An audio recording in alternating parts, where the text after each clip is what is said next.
Jadi sing niki sampeyan critakna saka ngarep kae niki tekan mburi sampeyan critakna maning tapi nganggo bahasa Indonesia, Mas.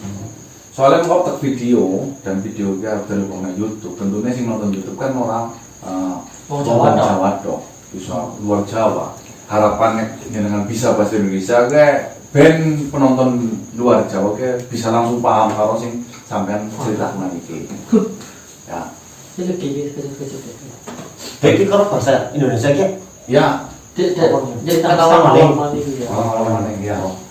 Dik, kameranya Dik. Iya. Siapa Dik? Udah Mas. Udah. Bismillahirrahmanirrahim. Assalamualaikum warahmatullahi wabarakatuh. Waalaikumsalam warahmatullahi wabarakatuh. Selamat malam teman-teman. Baik ya teman-teman ya. Kami di sini kedatangan tamu. Ini adalah masnya ya. Itu menceritakan sebuah kejadian yang mungkin setelah saya mendengar ceritanya dari masnya itu bisa sangat bersangkutan dengan apa yang sedang kita hadapi teman-teman. Si Yuyun itu ya. Ya tentang si yang megang kapak itu ya. Jadi saya mendengar ceritanya saja dari mas ini dari tadi itu udah merinding teman-teman. Jadi apakah iya yang kita hadapi bisa sama dengan mas yang diceritakan gitu? Ya mungkin lebih jelasnya biar masnya ini menceritakan kembali menggunakan bahasa Indonesia biar teman-teman jelas mendengarnya ya. Jadi silakan mas ceritakan dari awal menggunakan bahasa Indonesia sebisanya mas ya. Iya. Jadi gini ya, Mas Ganang, ya Mas Juan sama Bang Marcel ini ya. Itu sebelumnya saya di sini bukan numpang pansos ya. Oh iya enggak. Buat teman-teman sama yang lainnya juga kan saya katanya seperti itu, dan di sini tujuan saya itu melihat turut prihatin karena melihat Mas Diki dengan keadaannya seperti ini. Ya. Dan disangkut dengan pembicaraan tadi yang sudah diceritakan Mas Ganang sendiri, karena ada persamaan dari video-video yang Mas Ganang sama yang satu timnya itu dibuat, iya tuh upload itu hampir sama dengan apa yang telah diceritakan sama nenek saya. Nah, jadi gini ceritanya, langsung mau ceritanya aja ya. Iya. Perkenalan dulu mungkin namanya. Oh, buat Biar perkenalan nama mungkin saya nggak bisa sebut nama lah untuk saya sendiri ya, maaf buat semuanya karena saya bukan pansos ya. oh Ya, ya, nggak apa-apa. ya udah nggak apa-apa. Ya manggilnya Mas aja gitu ya. Iya, Mas aja nggak apa-apa. Jadi gini ya Mas ya, sama sedulur yang lainnya. Jadi di sini tuh nenek saya dulu pernah menceritakan sama saya, sedangkan nenek saya sekarang itu sudah nggak ada, sudah meninggal. Dan saya minta doanya dulu, semoga nenek saya diterima sama di sisi Allah Subhanahu wa Ta'ala. Amin ya Allah. Gitu.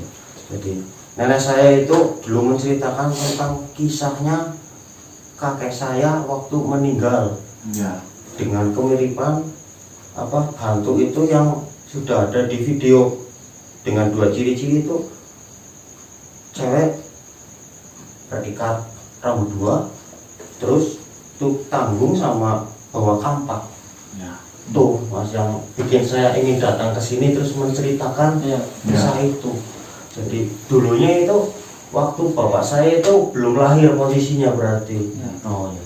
Jadi nenek saya itu menceritakan kakek saya dulu itu pernah mengadopsi anak waktu umur itu 4 tahun Mas. Anaknya masih umur 4 tahun. Iya, itu waktu dulu bapak saya itu kakek saya itu belum punya bapak saya masih.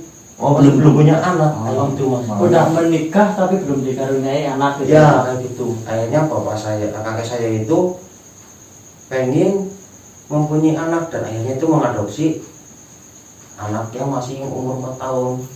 Ya. Cewek itu tadi. So yang katanya namanya Yuyun, iya Yuyun. Tadi yang saya ceritakan Yuyun. Itu hampir sama, soalnya saya yang ditahu kasih nama Yuyun, dan di sini itu yang menyerang Mas Diki itu kalau nggak salah Yuyun apa ya Mas Ganang ya? ya. Yuyun. Ada kemiripan di sini maksudnya. Iya. Jadi saya kasih itu langsung aja, jadi si Yuyun itu diadopsi setelah umur 4 tahun itu sampai umur berapa waktu itu ya? 8 atau 9 tahunan lah waktu itu. Oh, nyampe usia 8-9 tahun. Iya.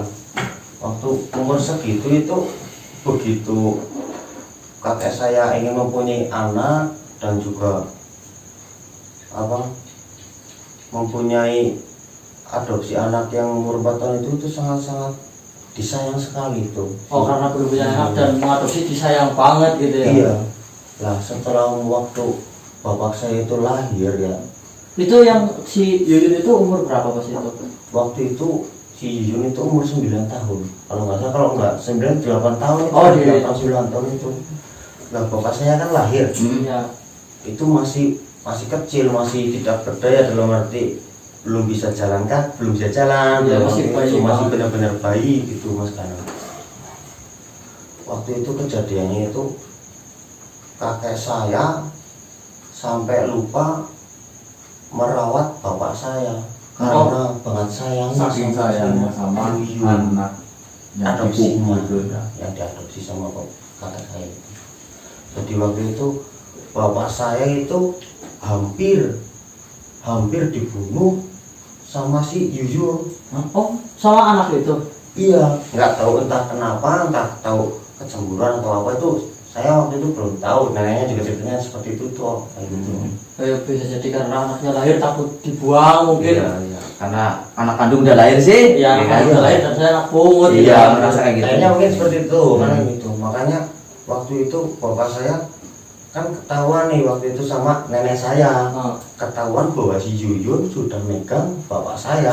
oh ya, bayi bapakmu. Iya, bapak saya itu waktu itu kan masih bayi, belum bisa berdaya. Mau dibunuh itu apa? Mau dibunuh, Dipegang itu. ya udah dipegang ya, udah dibawa ke bak mandi gitu, mungkin mau Diremin. dilelah atau gimana, diceburin kan saya nggak, kemudian saya kan takut. Karena Justru- ketakutan. Iya. Yang aneh di sini diadopsi dengan kasih sayang, bahkan sampai katanya melupakan anaknya, malah justru si Membalasnya dengan kayak gitu, malah Membalasnya karena dengan- cemburu dikira nanti anak kandung udah lahir malah ditinggalin. tinggal. Ya itu, jadi makanya si nenek saya karena posisi takut menceritakan sama kakek saya bahwa yang dilihat sama nenek saya itu dengan kejadian-kejadian seperti itu, akhirnya mempunyai niat, karena mungkin ya bukan niat ya, karena ketakutan. Ya. Akhirnya mempunyai pikiran untuk membuang si Yuyun itu. Menjauhkan lah ya. Ya, menjauhkan, membuang ya, menjauhkan itu kan karena takut daripada anak-anaknya itu Sakiti ya. ngapain lah gitu. Iya. Akhirnya jadi si Yuyunnya dibawa sama kakek saya, nggak tahu tempatnya itu di mana dan nggak tahu ngasihnya ke siapa juga, Ini yang ngasihin ke orang gitu ya. ngasihin ke orang. Jadi waktu itu setelah 1 tahun kalau nggak salah, bapak saya itu udah bisa jalan, Iya. 1 atau 2 tahun waktu itu ya, bapak saya bisa jalan.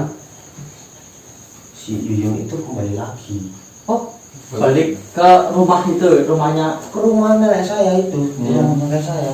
Terus Nah, si Yuyun itu posisi pulang itu bukan kayak masih muka Yuyun, masih menyerupai Yuyun, tetapi tetap terlihat ada yang beda. Tingkah lakunya. Tingkah lakunya dari jalan pun, dari raut muka pun itu sangat berbeda. Maunya kucel apa gimana sih? Ya kayak gitu, kucel-kucel gimana ya?